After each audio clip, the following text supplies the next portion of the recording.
How to increase cell size in Excel.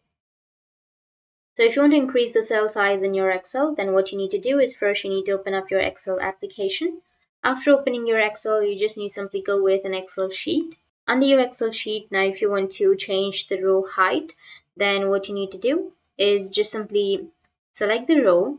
After that, go with format, which is on the top right, and then go with row height. Now here, you can go and change the row height. And for example, if I choose 16, then the row height will be changed. But if you don't find the difference, then you can just simply take a large number. So for example, I'll just simply go with 30 so that you can see a difference. Go with OK, and as you can see that the size has been changed. And this way you can also go with the entire row and go with format, go with row height and select the row height and hit the enter. And as you can see that the row height has been changed. In the same way, you can also go with the column and go with format.